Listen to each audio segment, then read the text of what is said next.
Veamos en este corto video cuánto le gira el gobierno, es decir, los colombianos, a las EPS que son privados. ¿Cuánto le giran ADRES, ustedes, a los sistemas de salud? 84 billones de pesos al año para este año 2023. 84 billones.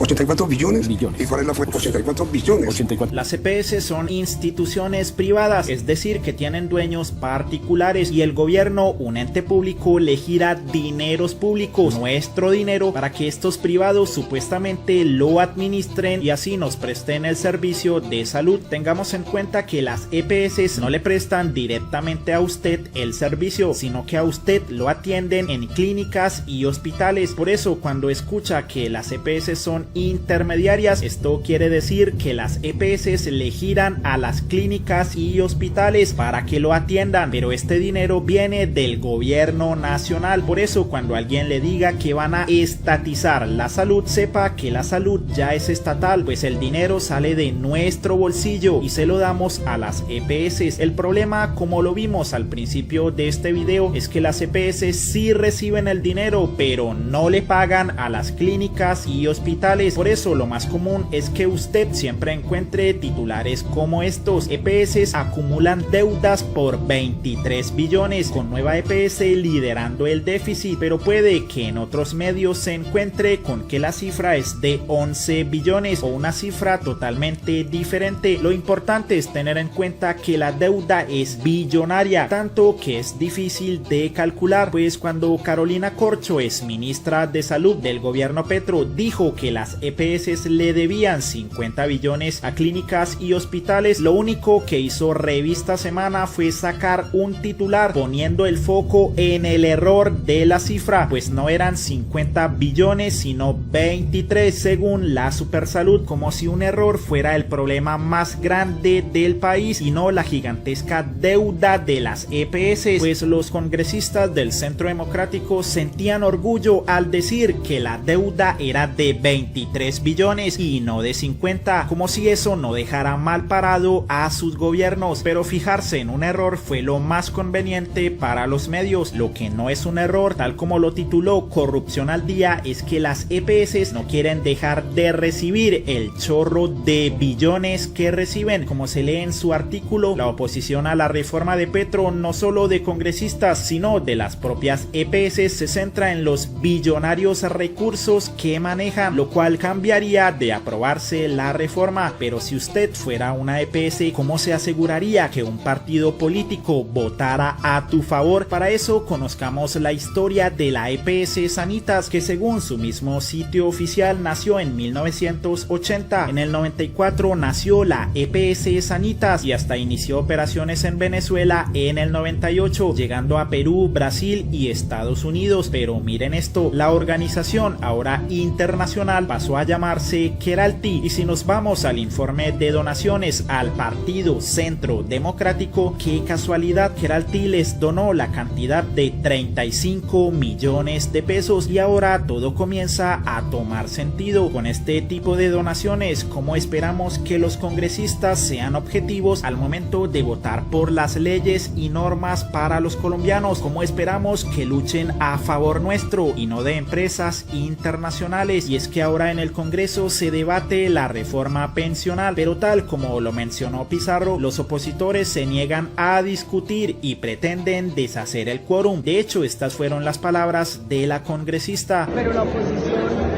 pues por supuesto tiene que hacer su trabajo como oposición. Ahora recuerden que cuando nosotros éramos oposición, aquí estábamos para votar que no, pero nunca impusimos una operación tortuga a las políticas que el gobierno quería desarrollar. Ellos tendrán que asumir las consecuencias y darle la cara al país. Pero la senadora Paloma Valencia, con cara muy sonriente, salió a decir que lograron hundir el quórum para detener la discusión sobre la reforma pensional, es decir, que en vez de presentar con argumentos su postura, se salieron del establecimiento. Nuevamente volvemos a tener éxito con nuestra estrategia de levantar el quórum. 0 y van 2. Ya van 2 sesiones que no se logra el quórum. Y eso que suspendieron, faltando 5 segundos, una votación donde no iba a haber quórum. Hay que estar muy pendiente de los que están haciéndole el quórum al gobierno. Ya revisó si su senador es de los que está ahí, ya revisó si su partido es de los que está ahí. Estén muy pendientes, pídale a sus senadores, a su partido. Hay que hacer presión. porque no podemos dejar que nuestros hijos, que nuestros nietos vayan a recibir un país absolutamente inviable.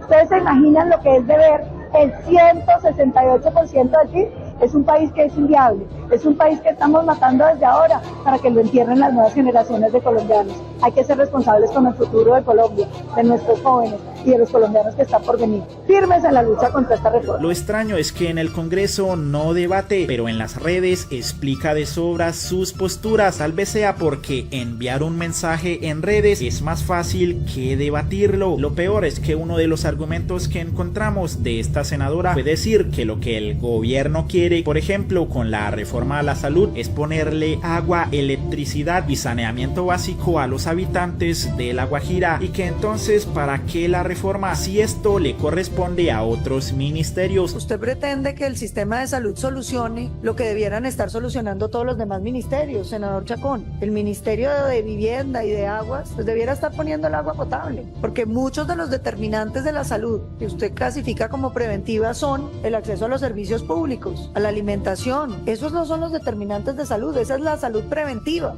El agua potable, la electricidad, el saneamiento básico, todos esos servicios públicos son determinantes de salud. Entonces decir que el sistema de salud tiene que encargarse de solucionar los problemas, que para eso hay otros ministerios, pues yo no termino de entenderlo, señor ministro. Lo raro es que cuando el gobierno Petro quiso hacer esto por La Guajira, Paloma Valencia salió con estas. Estamos muy contentos de que la Corte Constitucional haya cogido los argumentos para que ese decreto de la emergencia económica de La Guajira se cayera. Ni por un lado ni por el otro. Por eso uno de los primeros en responderle a Valencia fue David Racero. Y le exijo respeto a la senadora Paloma Valencia y al Centro Democrático. No por burlarse de los congresistas como ella cree, riéndose por haberse salido de la plenaria, sino por burlarse de los colombianos, por no querer tramitar la reforma pensional. Firmes en la lucha contra esta reforma. Se ríe, se burla porque cree que es una pelea entre partidos contra el presidente Gustavo Petro. Claro, ella no dimensiona porque no lo vive en carne propia, lo que significa tener un familiar que no pueda pensionarse. No le duele a aquellos viejitos que están vendiendo bonais en las esquinas, a aquellos que le están muriendo de hambre pidiendo plata. No le duele, como en la mayoría de las familias colombianas, que tienen a su padre, a su madre, a sus abuelos, que se murieron, que se mataron trabajando y que no reciben un solo peso. Ella, que vive de una familia que tiene todas las comodidades, que ella sabe que se va a pensionar y que se va a pensionar muy bien. Indolente, ella, Paloma Valencia y el Centro Democrático, indolentes, indiferentes con los adultos mayores, con los viejos de este país. Esa es la oposición que practican. No les interesa Colombia, no les interesan las familias colombianas, simplemente salirse, burlarse y reírse de nosotros. Y Generus Uga le dijo, así es el éxito de la derecha, huir de los debates, no votar, sino acabar con todo mucho antes, dañando el quórum. Esta es la derecha a la que pertenecen una parranda de hijos a los que les pagamos por seguirse cagando en Colombia. Danas. Y como Valencia discute en redes pero no en el Congreso, presentó según ella los micos de la reforma pensional. Entre ellos mencionó que esta le liberaría al gobierno caja en el presupuesto nacional y por eso tendría nuevos recursos para gastar, pero que esa plata es para ahorrarse y para que los jóvenes no paguen esa deuda en el futuro. Dijo que el gobierno pretende decidir dónde y cómo invertir los ahorros y rendimientos de los colombianos, pero eso nos hace acordar algo. Se anuncia